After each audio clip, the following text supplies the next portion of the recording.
Good evening, and appreciate you coming tonight. Welcome to our, we name this a PTA Booster Club Financial Responsibility Workshop. That's a long way of saying we're here to help you keep records, keep accurate records, so that maybe you won't get yourself in trouble. It is very easy as a Booster Club president, treasurer, to be looked on by other members of your group that may not believe the same way you do, or may not, they may feel you're being, you favor another faction in your group. It's very easy for them to point fingers. To save yourself the heartache of having to, defend your actions, the purpose of this workshop is to give you some skills in how to keep financial records for a group. Mary Kay Wynn used to be our financial officer up here at Shoemaker Center. She was in charge of our financial department. She's volunteered to come back and provide this workshop for you. Again, we thank you for coming. Sanctioning is something that is required by law of all school systems. And the reason why you have to be sanctioned, a few years ago, the legislature was getting a lot of complaints, or hearing a lot of complaints about booster clubs going out and spending money and not paying their bills and so on. And I'll give you an example. And a elementary booster club, football season starting, an elementary booster club goes to Bill's scoreboard and buys a new set of jerseys. Something happens and they never pay for that, then it's easy for a Bill scoreboard or any sporting goods to see the, and again, I'll use this and it doesn't mean, but they'll say the Park Lane Booster Club.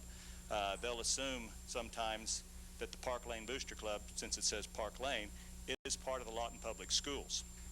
So even though they're not, they will assume they will, so we'll get calls. Anyway, long story short, the purpose of sanctioning is to simply say, we know this booster club is out there.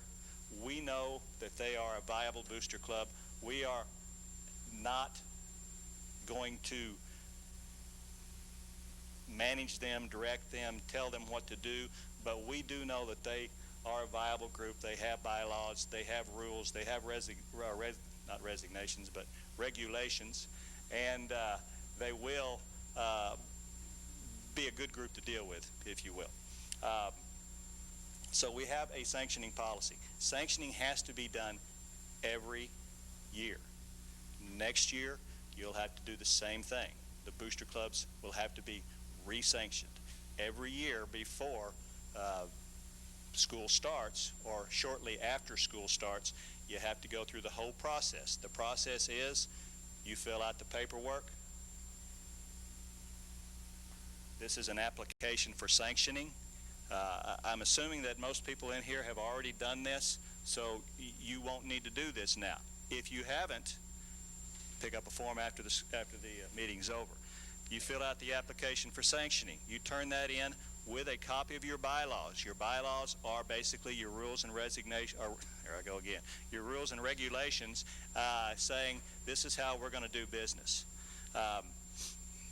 At that time, the principal will send your sanctioning application and your bylaws to my office. My name is Steve Cothran. I am, among other things, the coordinator of sanctioning and facility use. Facility use and sanctioning do a lot of things together, because one of the benefits of being a sanctioned group, you can use our facilities free of charge. Now, when I say you can use our facilities free of charge, that means if you're having a booster club or a PTA meeting, you can meet in our buildings. If you're having a fundraising basketball tournament, you can use one of our gyms. Now, there may be some charges as far as custodial fees, because we have some policies, some board policies on custodians have to be there when an outside group is using our facility, but you can use our facilities and it won't cost you very much. Like I said, a custodial fee, it may cost you $100, $200. There are some other benefits to being sanctioned. One of them is you can use the school name. I used Park Lane a minute ago. If you're sanctioned, you can be the Park Lane Booster Club. If you're not sanctioned, school name can't be used because you haven't given us an opportunity to examine your books. You haven't given us an opportunity to investigate to see that you're a viable group. Another thing, and an important thing that sanctioning does, is it brings you under our insurance umbrella. When you are a sanctioned group and you are having, and again I'll use a basketball tournament, I'm also the athletic director, so I deal with athletics. So you're having a Little League basketball tournament as a fundraiser. There are a lot of those. Being a sanctioned group, if at your basketball tournament somebody falls and breaks a leg, trips over a bucket of water. Now, we don't have any kind of insurance that will cover the injured leg, but we do have insurance that covers if somebody sues you or sues the school district. And that's what our tort liability insurance will do for you. If you get sued, it will cover you on the tort liability side of the issue. It is good to be sanctioned. Our groups are basically composed of, parents who are good-hearted, and they are there to help their kids. That we thank you for. We are in the kid business. It's important to all of us. We appreciate that. Good intention sometimes leads to bad things happening. And I say that simply because you, as the Booster Club officer, are going to be responsible for what happens in that booster club, how that booster club is run, the policies that the other members of your booster club will expect you to enforce. That is where your bylaws come in. Bylaws are important. I would encourage you to examine your bylaws and be very specific about how you elect your officers, how you can remove your officers. Let me get my notes out here. And like I said, I can't see without these glasses, so.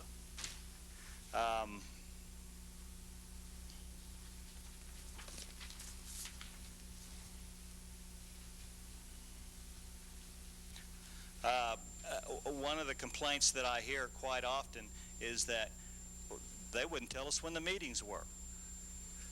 Have something in your bylaws about we'll meet the first Tuesday of every month or whatever. And also, I would have something very specific on how bylaws are amended. There is always a reason, or could be a reason, that something needs to be tweaked, something needs to be changed a little bit, and there needs to be a method to accomplish that.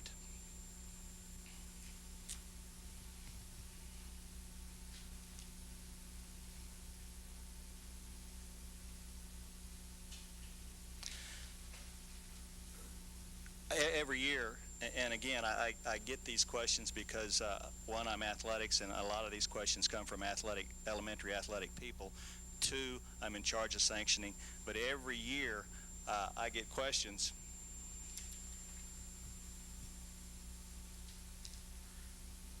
about, how do I get this thing done? My booster club president was not very nice and did this, and I want this stuff changed. And I have to give them this same speech. You'll hear this same speech from your principals. Booster clubs are outside groups. They are not officially associated with the Lawton Public Schools. There is nobody in the Lawton Public Schools that has any power or authority over your booster clubs. All of your internal workings have to be done through your organization. So when a parent calls and complains about the president of the booster club, I simply say, there's nothing I can do. In reality, the only thing I can do is hurt you. I can pull your sanctioning. When I pull your sanctioning, it means your teams can't practice on school grounds. It means you can't meet in the school building. All that other stuff we talked about. The only thing I can do is hurt you. I can examine your books. We can find your books to be negligent. If they're negligent, I can recommend to the board that we pull your sanctioning, and what I've just done is hurt you and your kids.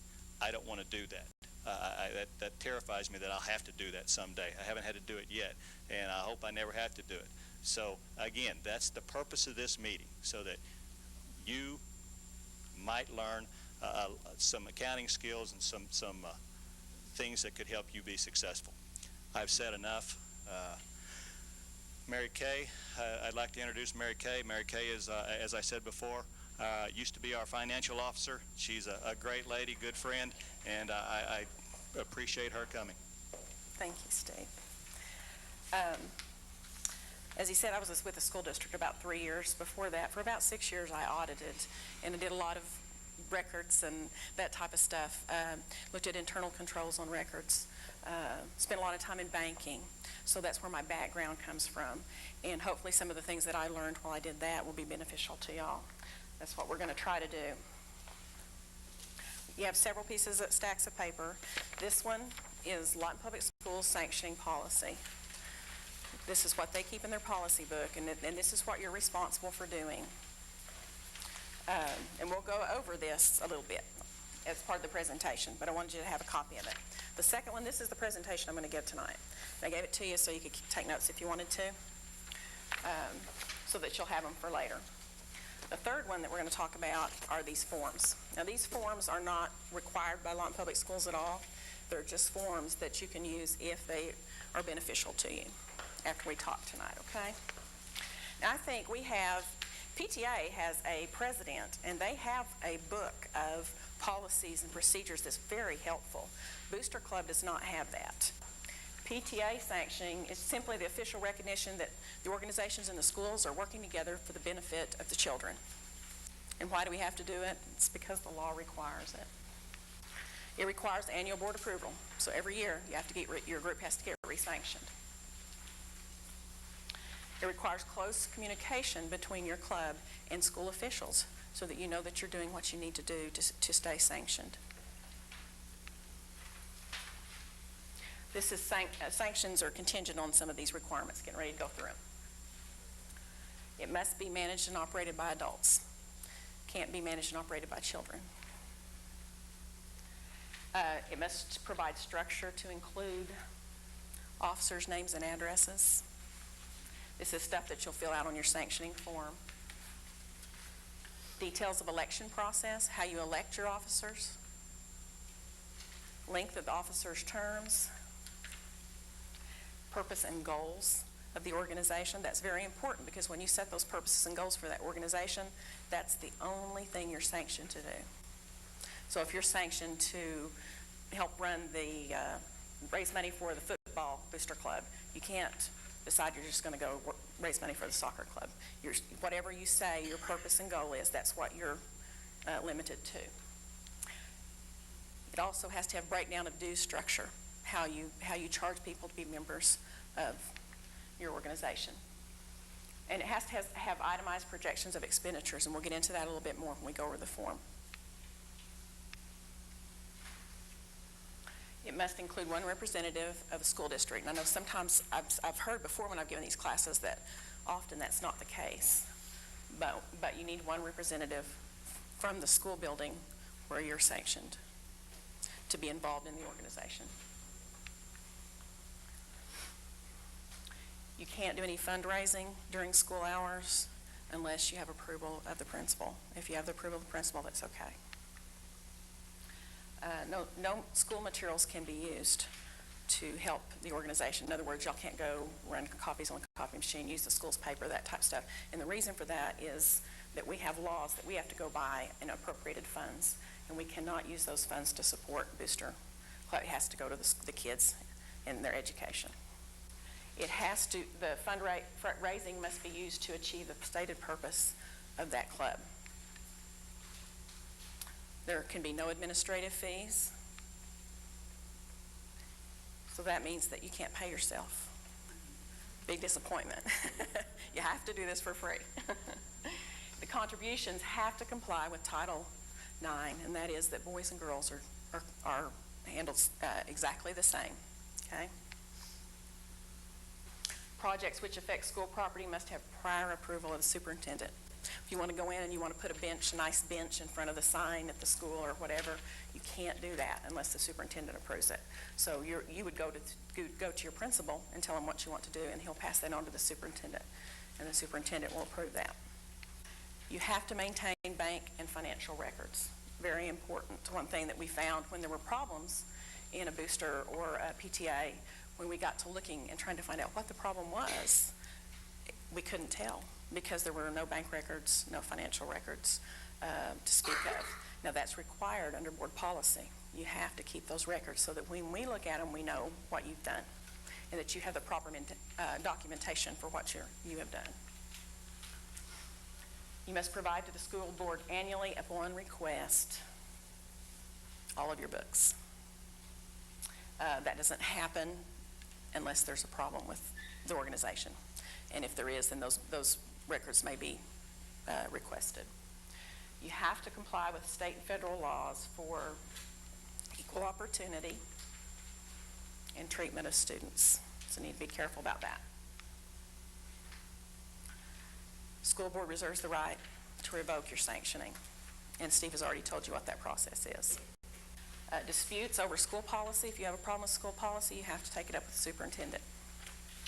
He's the person you want to go to. This is actually the sanctioning form that we're going to go over. You have to list your dues, how you obtain your dues, what you charge. And you have to explain in the governing document the amount, how they are collected, and what they will be used for. So in other words, if you collect money and you buy football equipment with it or basketball equipment, you can say we collect $10 dues and it goes toward buying football equipment. Okay?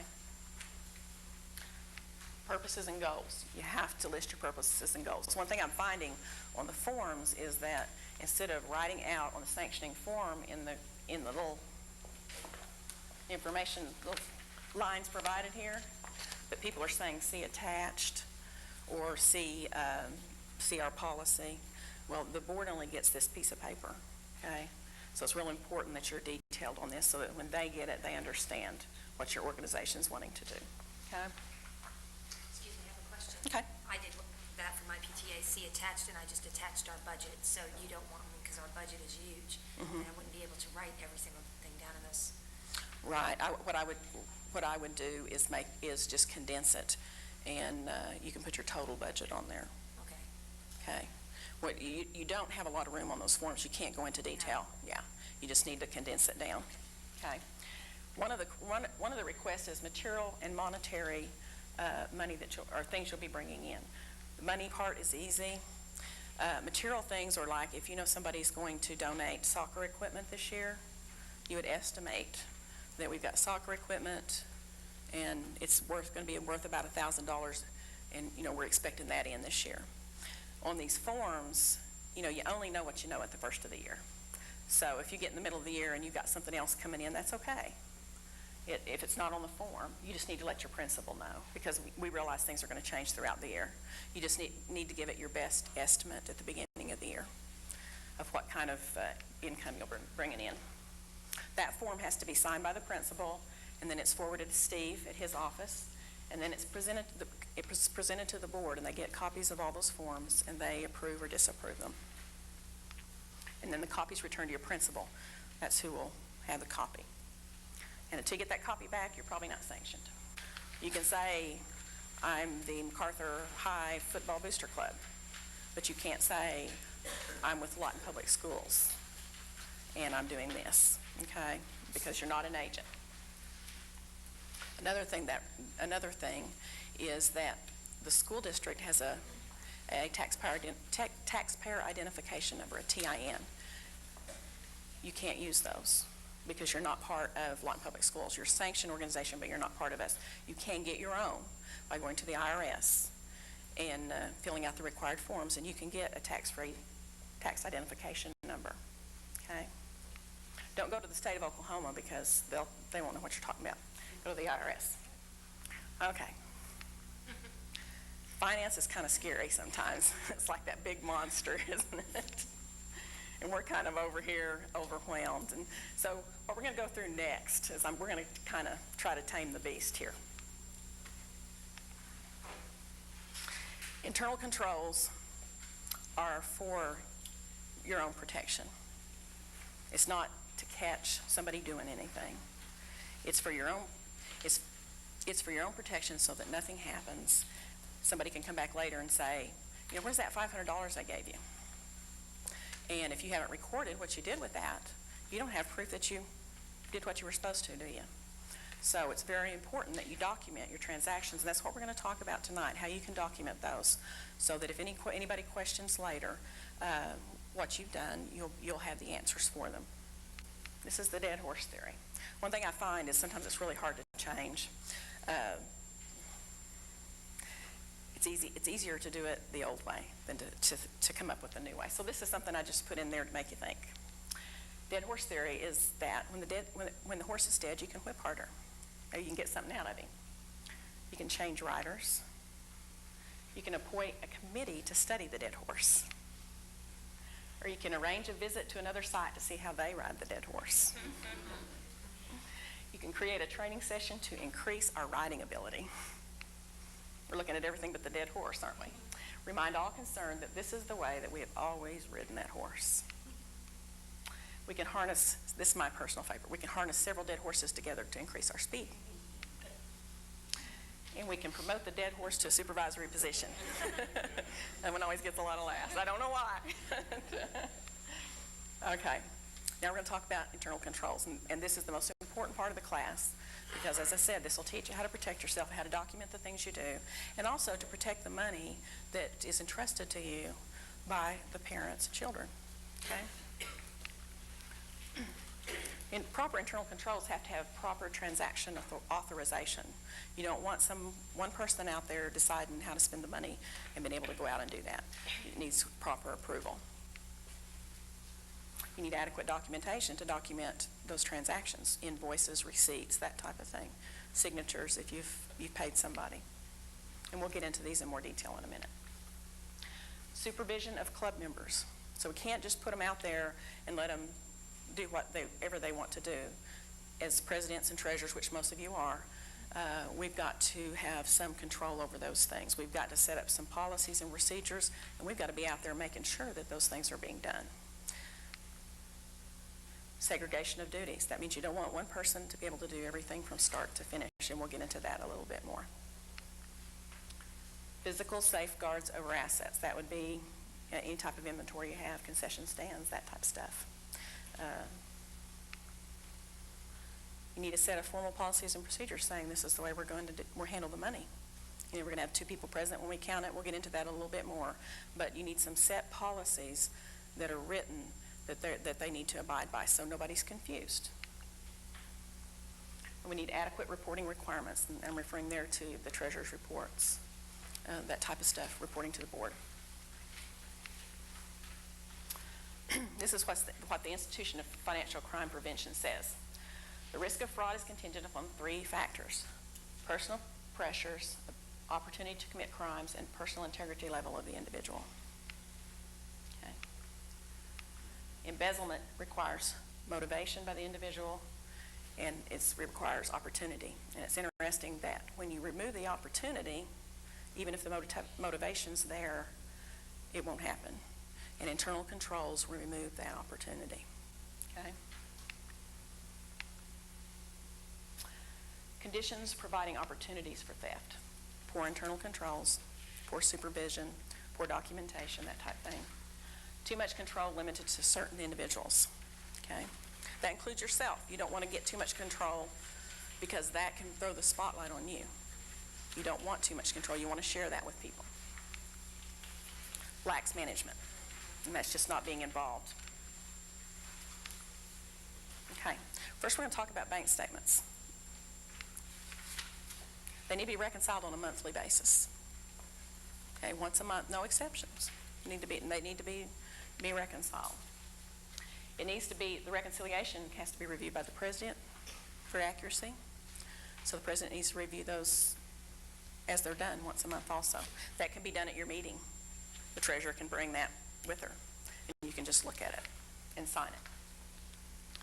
So the treasurer and the president sign, and that's showing that you've both looked at it, you both know that's what went on, and you're both accepting responsibility for that.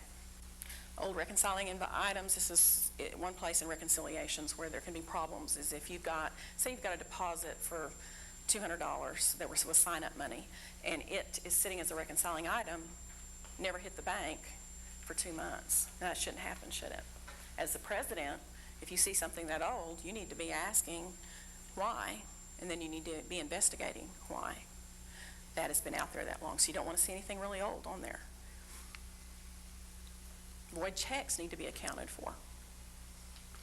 You should have, if you don't have, if that check has not been sent out, it needs to be voided and kept as proof that it really was voided, and you don't have a blank check sitting out there somewhere. Reconciliation, bank statement, treasurer's report should be properly maintained. One thing I mentioned earlier is we're seeing, when we go back in, there's no meeting minutes, there's no bank reconciliations, there's no receipts, cash receipts where the treasurer's taken in money. That makes it awfully difficult to determine if those people have honestly, distributed that money. Very important that you do that so you can back yourself up. One of the real problems, I think, in PTA booster clubs is we get a parent mad or another officer mad, and then that type of the innuendos fly, and you want to have that documentation so that you've got it. So if that happens, and hopefully it won't, but if it happens, you'll be prepared. You should always give receipts when taking money. Now, if you're taking 50-cent type things, you might want to just write down, I gave you one, it's the second form here. You might just want to write down on this what kids, or who brought in what. That way you're not wasting a receipt book. Now, a lot in public schools has set a $5 limit. They use this log for anything under $5. $5 and under. Over that, they do pre-numbered receipts. And we'll get into those again in a minute. When you have a receipt book, you need to receipt in all money. And the reason they have to be pre-numbered is so that if there are any missing, you know they are. So if you have receipt 25 through 30 gone, you can start asking, where's the money? Okay? You need to balance whatever receipts you take for that day with your deposits. You need to take your receipt book, add it up, add the receipts up, and match it to what the bank deposit is. Okay? And the best way to, when you go back later and look at that, is you write the sequence of receipt numbers on your actual deposit slip. So you say deposit 100, or cash receipt number 1001 through 1025 for $500, so that when you go back, you can remember what made up that amount. Especially if you give out multiple receipt books, you'd have to have, three. Like, say for instance, you handed out 3 receipt books. Then you would do three sequences of receipts that you use to make up that deposit. And when you come back later, you'll be able to remember which ones they are. Question? I just wanted to know, when we do our school carnival, we have the rolls of tickets, and we've bought 6 and 8 brand new rolls, and inevitably we'll run out, and so they'll start recycling them from the games. So there's 4 and 5 people keeping track of the money at one time, so it's not going anywhere. But to have a ticket register like this would be absolutely impossible for us. You're talking about the little ticket stubs that you tear off, you're reusing them? Because we'll have our school carnival, and I think last year we had $1,400 come in, because instead of them going to the food concessions with money, we have all the tickets that buy everything. And so we'll go through all those tickets, and then so they'll go to the games and take them and put them back out there to resell. So. Oh, I see what you're saying. Yeah, because on the form it has where you start with one ticket number and go to the next, and the value and how much you end up with. And I know things go really fast there, and you've got people coming by wanting tickets all the time. The best control would be to write down as you sell the tickets on a log piece of paper. I know that's probably going to be really hard to do. You just have to use your judgment. This is best case scenario, and you should use them if you can. Even if it makes it a little more difficult, you still should use them. But I realize there's some times out there that you just I can't. think the best case, or the best thing is you can do, because we deal with this in athletics all the time. We sell tickets to ball games, all throughout the year. And we make sure that we have enough tickets that we can tear tickets, and at the end of the day, put them in a bag, put them over here in the corner, so if we get audited, we could show that we sold the tickets, but we have more tickets to replace it, so we don't have to go back to that bag and take them out. I would encourage you to, spend a little bit of money and buy extra tickets so that you know that you're going to have enough tickets. You're going to use them again next year, or you'll use them at the next event you have. There's always some place that you'll use those tickets. So, again, my recommendation would be to spend a little money and buy some extra tickets.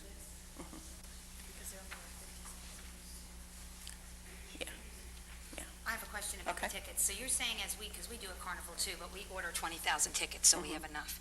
So you're saying when we sell, I believe we sell 25 tickets for $10 or whatever it is, we have to give a receipt for $10? No. No, we don't Not have if to you do use it that way, no. Okay. There's a ticket reconciliation form on here, but we'll get into that in just a minute. I'm going to tell you how to reconcile Okay, so we can reconcile sell your tickets. tickets. As long as you're not reusing your tickets, yes. Yeah, because we have a ticket reconciliation form that'll help you to determine if you've got the right amount of money there. Okay. And get her first since you're closer. Can we just get receipt books like at Walmart, or do they have to be numbered through the school, like the ones the school system has? No, we don't sell those to booster PTA clubs, do we, John? Walmart would be good, just make sure they're pre-numbered. As long as they're numbered. Okay. And what you can do is log those in as you get them, because they're going to have different numbers on them. So you can just log in and write on it book 1, book 2, book 3, and this is your sequence in that book, so that you'll know. Wouldn't your actual internal controls be, let's say, the treasurer or the two treasurers selling the tickets up at the table when they're taking in the money? No. There's a lot of things out there like husband and wives doing that, where it pays for ski trips. You've got a lot of stuff out there that goes on. In the best case scenario, yeah, and most people are honest. But there's those that aren't, and there is collusion sometimes. And so you want to go a step further there. Not only that, but those people are up and down. They're not just sitting there. And you may have, do you have 2 people count your money? Okay, that's a good control. But, yeah, that's where we get into trouble. That's where we get a lot of complaints when that happens. So, any other questions? I'm a new PTA president, I'm a new PTA president this year, and I've been kind of doing the membership as well until we got a new vice president. But I didn't give receipts for people who signed up for PTA at enrollment. Am I supposed to do that? Yes, you should have. Isn't But you their didn't card know. their receipt? Pardon? You use their PTA membership card as their receipt? That's what, You give out the card to them, right? you give the card to them? Are they numbered? Yes. Okay, if you have numbered cards and you're handing them out, that'll be adequate. Okay. Yeah. Yeah. But you You they have to need, hand number them. Okay. 1, 2, 3, 4. well, that won't work then. Why not? When they're pre-numbered, you can't change them. If somebody's writing numbers on them, you can change. Do you know how hard that would be to write a receipt out to every single PTA member? Oh, no, Woodland Hills is where my son was in, and they did it. No, we don't. I'm Woodland Hills president. Really? No. Well, I went and signed up. I thought they gave me a receipt. No, they give you your PTA card number. Oh, well, that's not a good control. That's all I can tell you. It's not a good control. Never had any problem. Well, I want to, you may not know you've had a problem. Well, Yeah. You don't know, if you don't use pre-numbered receipts, you will not know if you have a Well, problem. the PTA, Lawton Council PTA or from state, they are not pre-numbered. I mean, you handwrite your PTA number in there, and then you number them, 1, 2, 3, 4. They don't come permanently numbered. I mean, that would be a good suggestion, I guess, for, Could be, yeah, could be. Request that they do that. They probably should be. yeah. Yeah, would make it easier for y'all? Do Yeah, I? we keep a log, too. Right, it's still, if you had somebody that wanted to, they could not number some cards and take in money. Everybody that joins PTA fills out a membership application. Is that another check? I mean, we have all of their membership forms on file. Would you miss anybody if a membership application was gone? I don't know. Yeah, I don't think you would. Yeah. So say, for instance, you didn't get 10 of them turned over to you, unless you just happen to have a parent say something to you. You might not know the difference, so I don't think that would be a good control. Okay? Well, I have a question on, with our candy sales that we have on Fridays. Would it be a better bet for us to write down the child's name and how much candy that they bought to keep track of it that way? Yes, you could do that. Or you could do it if you did an inventory before you sold and inventoried after. You started out with 100 suckers and you have 50 suckers left, so you know that 50 times 10, if that's how much you sell them for, is the amount of money you should have. My question is kind of about the same, but can we go, when we take our inventory in for like Friday candy sales or something like that, can we go classroom, so-and-so's classroom bought so much? You can do that. You're opening yourself up to problems in the classroom. If it's small amounts, and it usually is with candy, but you don't have any control in that classroom. It's about whether all the money's turned over to you. Now, if you keep track of how much candy you give them and reconcile it with the amount of money they give you back, yeah, that would be okay. Does that make sense? Okay. Get my exercise tonight. Run faster, Steve. Okay, I have a suggestion for y'all about like the Friday candy and stuff. My little ones go to Flower Mound, so no, they're not Lawton Public Schools. But what we do at Flower Mound, every Friday they'll send a note home in the folder for the following Friday for that child to fill out their name, what they want, and the money. And the PTO keeps that as a receipt. Okay. The problem there is they won't be pre-numbered. If you had any missing, you wouldn't know it. But again, if you're talking about small amounts of money and the amount of problems it would cause you to implement controls, you've got to look at that too. But if it's larger amounts of money, say for instance, you might have dollar tickets, and that's not much money, but you sell 20,000 of them. Now that's a lot of money. What I'm talking about there is the amount of money in total that you're bringing in. If you're making $25 on candy sales on Friday, you don't want to implement procedures that really cost you a lot of time or money. Okay? Any other questions? Keep asking them. I like the questions. Okay. You need to account for all your numbered receipts. Make sure they're all there when you add them up. Okay, on game receipts, on one of the forms that I gave you, it should say ticket reconciliation. It's the third one, I think. This is just kind of one that we threw together that might help y'all. And when you have the pre-numbered tickets, all you have to do is write down, we had sequence number from this number to this number, and it cost we sold 50 tickets at $2 a ticket. This is how much our deposit would have been. And then you can reconcile, if you'll notice at the bottom, you can reconcile with your deposit so that it all, and there is some room for adjustments in there, although I don't really like to see people pay out of their cash when they're at say games. Concession stand needs money, or they want to pay the refs. That's a good example. They want to pay the refs out of the money that they brought in for tickets or concession or whatever. Don't recommend doing that, but if you do, there's a place to adjust it on there so that your deposit will all add up. If you do it, we'll get, go ahead.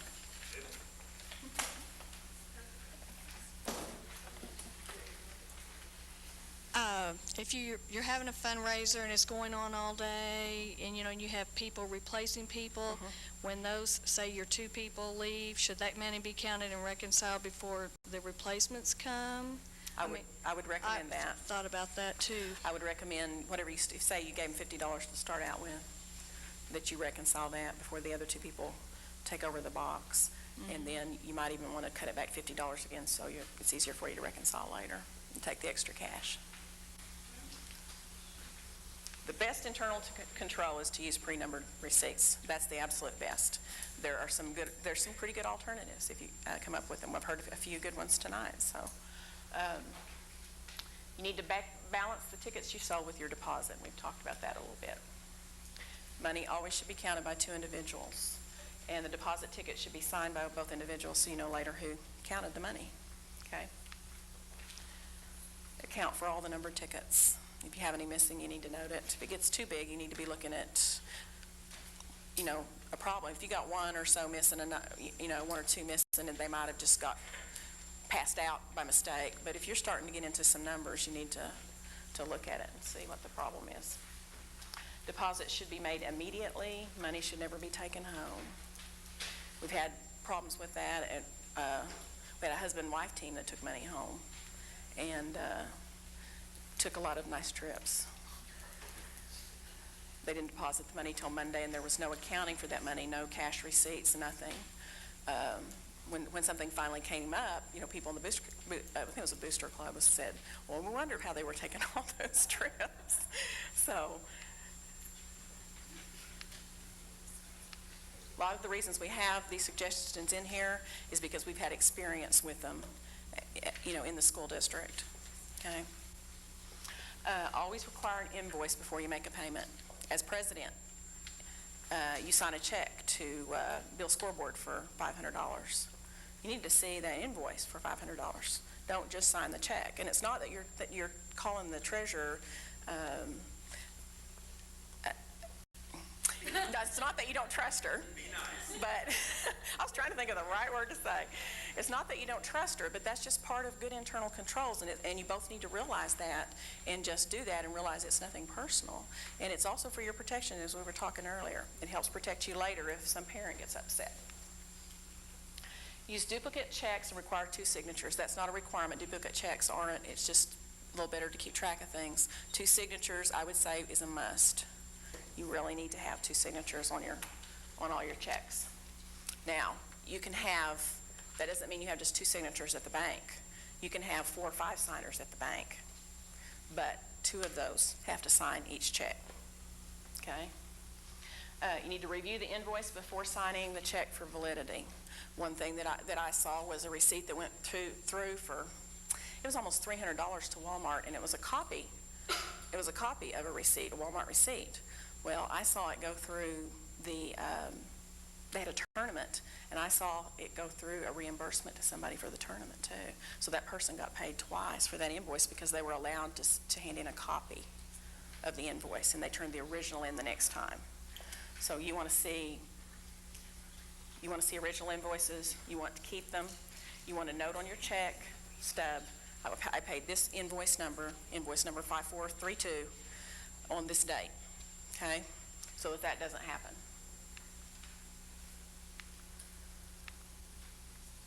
You need to write the invoice number on the check stub and write the check number and date on the invoice, and date that put on the invoice paid, in case it ever falls out of your hands that you don't reimburse again.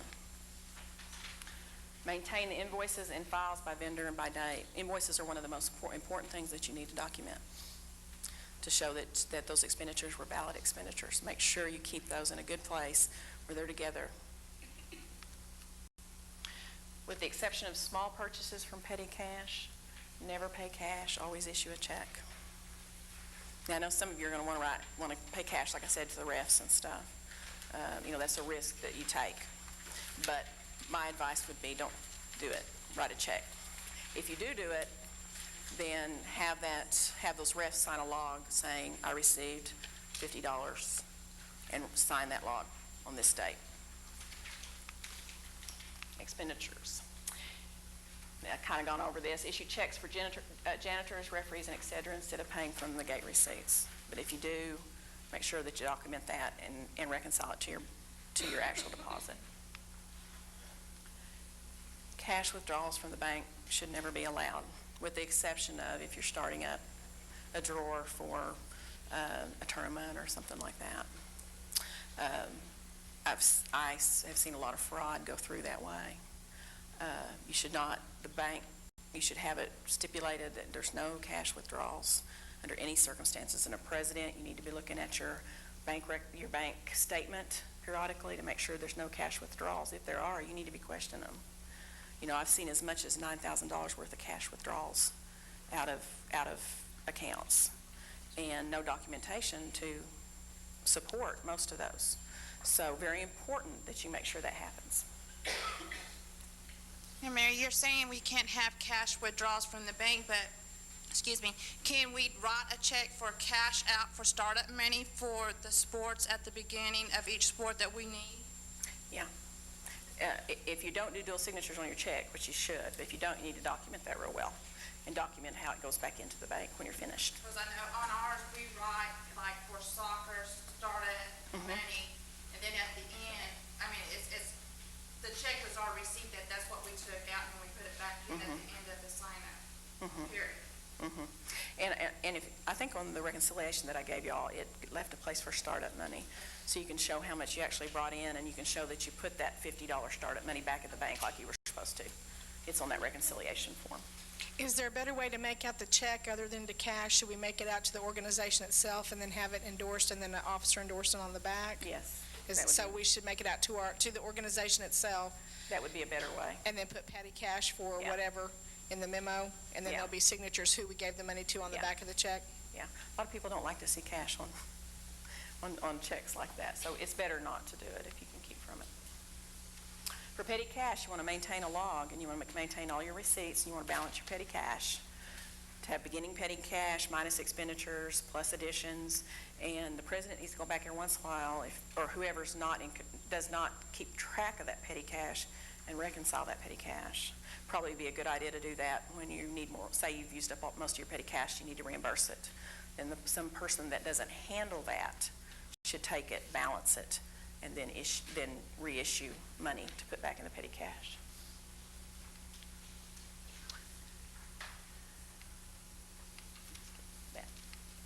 Treasurer's reports should be presented to the board at each regularly scheduled meeting without exceptions.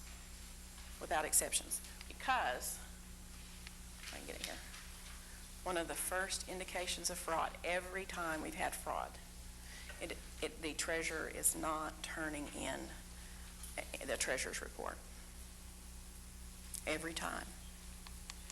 So that's something that as officers, you should really watch for, okay? You need to have a report, and you need to really look at that report. Don't just look at it and say, oh yeah, you know, but really study it and make sure that it should list every expenditure that you've made that month, because most of you don't make enough where it would be that hard to do. You should list every expenditure, beginning cash balance, beginning bank balance, every expenditure, every deposit, ending bank balance, and that should match back to your bank statement. Okay? President should periodically compare that treasurer's report to the bank statement. You could require that your treasurer bring it to the meeting with the treasurer's report and just look at it and make sure that it matches. The meeting minutes should include details of the treasurer's report. Very important that you do that so that if somebody comes back and looks at your books, you can see that you approved this purchase, and you know. So, that needs to all be documented in your minutes. And you need to maintain a copy of that treasurer's report with your minutes as part of your documentation. The treasurer's report should be signed by the president and the treasurer as proof that it was reviewed by both.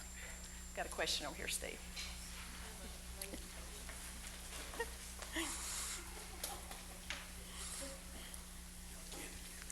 Is there anything wrong with, like, I'm doing mine on Quicken and just printing out, you know, the transactions, kind of like the register? I mean, how is that different from a treasurer's? I know the difference would be all your deposits are together, all your withdrawals are together, but I mean, if it showed all the activity, would there be anything wrong with that? No, not Just as long letting as us- you're reconciling to your bank statement.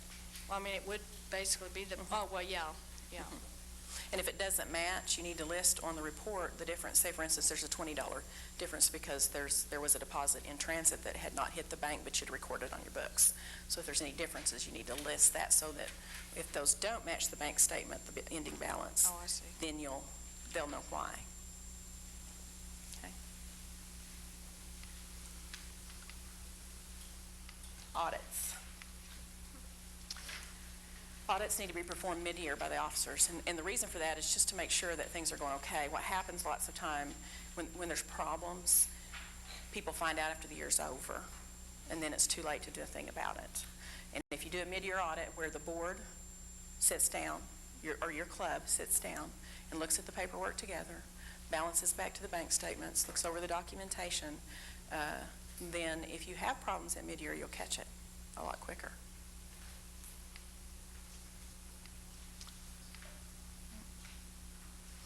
One of the things that you'd want to do is balance the treasurer's report to the bank statement, review each expenditure to ensure there's invoice to support the transaction, review the check register for unusual transactions not approved in the treasurer's report. So everything that's in the treasurer's report should be over there in the bank statement like we were talking about earlier. And review deposits and compare it to treasurer's report to ensure all deposits are properly made. Want to make sure there's no missing ones. Got a question? When we have bad checks come back, we've had one last year and we couldn't collect on it no matter what we did. Is there a special place we should put that, or just put it as a loss on it was off the book fair? Do we just leave it there as a loss? Yeah, you also can take that to the district attorney's office, and they will, I don't even think they charge you, but they'll issue a letter to that person, and sometimes that gets... We were calling her at work and everything. Mm-hmm. She's, oh, okay, I forget what part of the office the district attorney's, but if you call the district attorney's office, they'll tell you who handles that actually. But yeah, they'll write them a letter saying that you need to make good on this check, or we're going to kind of threaten them, and sometimes you can get the money that way. Otherwise, it's just a loss, like you said. If you can't get it, you can't get it. Elections of new officers. When you turn your books over, it's a good idea to have an outside person to perform an audit so that you know your books are okay when you hand them over, and the person that's getting them knows they're okay too.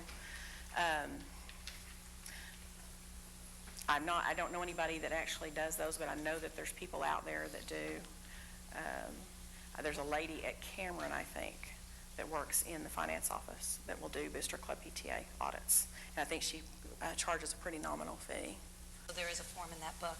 So the PTA has a form that you can use to reconcile. And what they were talking about is switching organizations, just switching off doing the audit so it's free to both. One Booster Club auditing the other. And that way nobody pays out any money. There is a form that they said that the PTA has, and you probably can just call the PTA office and get that, and I would bet they'd give you a copy even if you were a Booster Club. So. Well, PTA has some really good information about controls. So. And we're almost finished, I think. In closing, as an officer of a club, you have a financial or a fiduciary responsibility to safeguard the assets that are entrusted to you. Are you sure that your internal controls will safeguard those assets? You need to ask yourself that question. If the answer is no, then you need to develop them. And it may not be exactly what I said tonight, because there's lots of ways to do it. But very important that you do. Keep the internal controls simple. Controls don't have to be difficult to work, okay? Now remember this little deal at the end?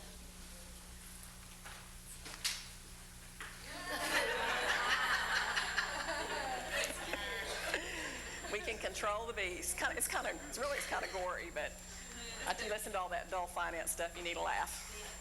Any other questions? I have one last question about, I'm a part of 3 different private organizations. Are raffles, ruffles, opportunities, can we do them? Raffles? Yeah, I've heard them called ruffles, opportunities. We can't, Have a state law. suggested donation of $1, and then a person purchases a ticket. Gets a chance to win something. And gets a chance to win something. It's against state law.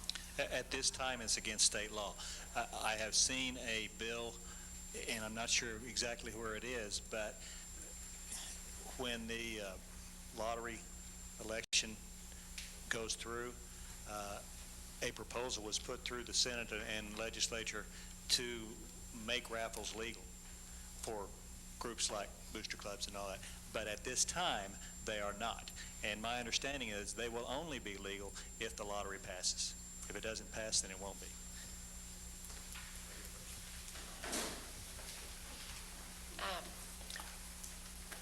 As a president of a booster club, I've gotten a few calls from parents that are concerned that their check that they wrote last year has not been cashed. What would I do in that situation? And the treasurer says all of the deposits have been made. Do you have books from last year? Do you have cash receipt books? I could get them. It wasn't cash, it was checks.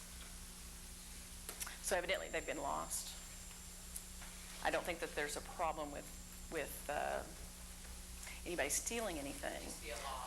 Because, yeah, unless you can ask the parent to rewrite that check, tell them it got lost. But as long as it hasn't been cashed, nobody's taken any money, you know. So, yeah, if the parent doesn't want to write you another check, yeah, but I'd try that avenue first to see if they would. Yeah. As the people pay their entry fee, they are given a number. At the bottom of that entry number as a detachable segment that the timers use. As we wait for the timers to finish tabulation and declare winners in the various age groups, we had intended to have door prizes based on a draw from the numbers off the bottom of the race number. We're terming this door prizes. The only way you can get into it is run the race. Would that be considered a raffle? Because I'm not selling it to earn money. I'm just have free giveaways as tokens of appreciation to the runners. That's a race fee. The fact that you give, you're charging money to be in the race, correct? Yes. That's a race fee. The fact that you're giving out door prizes doesn't matter. If you do receive a return check, because we're supposed to be nonprofit organizations, do we have authority, or can we take authority to charge them what the bank charged us in collection of their check? I would say that it has to be in your bylaws. That has to be in your bylaws? It's not in our bylaws. Okay. You might want to change them if that's what you want to do. It says that we have to have a member of the school, I guess, on the board, like a principal or teacher, whatever. So are they like a voting member of that booster club, or can they actually be an officer, or is that what that means? They're an officer on? I think Lawton Public Schools has just kind of made a policy that they don't want them to be officers. Is that right, Steve? They don't want them to be officers, but they need to be on the So what is their role? I mean, I understand the need for it. They're the returning person every year as parents leave, but they just need to be available to the meetings, that type of stuff. I think the purpose of that probably is to just keep somebody in the school district to keep track of what you're doing. I think is probably the purpose of that. Yeah. Any more questions? You were a great group. Appreciate all the questions. Thanks. I would like to thank you, before you leave, I'd like to thank you for coming.